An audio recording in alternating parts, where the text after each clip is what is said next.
Okay. இப்போ இந்த NFO window முடிஞ்சதுக்கப்புறம் கூட இன்வெஸ்ட் பண்ண முடியுமா? இந்த என்எஃப்ஓ விண்டோன்றது நியூ ஃபண்டு அதை கலெக்ட் பண்ணக்கூடிய டைம் மட்டும்தான். நீங்கள் ஒரு என்எஃப்ஓவில் வந்து இன்வெஸ்ட் பண்ணணும் இந்த மாதிரி வந்திருக்கு அப்படின்னா அங்கே மென்ஷன் பண்ணியிருப்பாங்க இந்த என்எஃப்ஓ பேர் போட்டு.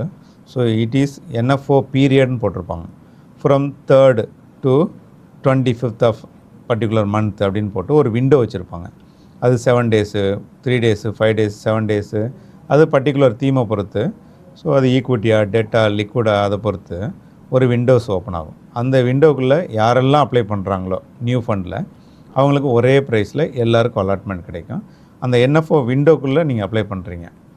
ஸோ என்எஃப்ஓ விண்டோ முடிஞ்சிருச்சு, இப்போ நான் அப்ளை பண்ணலாமா, எனக்கு ஃபண்ட் அந்த டைமில் அவைலபிளாக இல்லை, இப்போ தான் இருக்குது அப்படின்னா, இந்த என்எஃப்ஓவை பொறுத்த வரைக்கும் இந்த என்எஃப்ஓ விண்டோன்றது வந்து அந்த பர்டிகுலர் டைமில் யாரெல்லாம் இன்வெஸ்ட் பண்ணியிருக்காங்களோ அவங்களுக்குலாம் ஒரே வேல்யூவாக தான் அலாட் ஆகும்.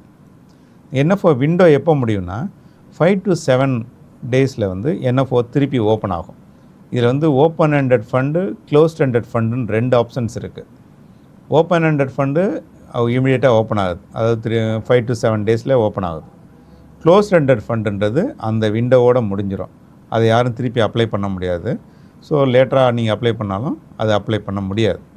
ஓப்பன் ஹேண்டட் ஃபண்டு இப்போ நிறைய ஓப்பன் ஹேண்டட் ஃபண்ட்ஸ் தான் வந்துட்டுருக்கு. இந்த open ended fund 3 to 5 working டேஸில் 7 ஒர்க்கிங் டேஸில் திருப்பி ஓப்பன் ஆகுது. அந்த ஓப்பன் ஆகும்போது மறுபடியும் அதுக்கு வந்து ஒரு என்ஏவி ஃபிக்ஸ் பண்ணுறாங்க. அந்த என்ஏவி எவ்வளோ இருக்கோ அதுக்கு தகுந்த மாதிரி நீங்கள் இன்வெஸ்ட் பண்ணலாம். ஸோ ஓப்பன் ஆனதுக்கப்புறம் நீங்கள் இன்வெஸ்ட் பண்ணலாம், தாராளமாக இன்வெஸ்ட் பண்ணலாம்.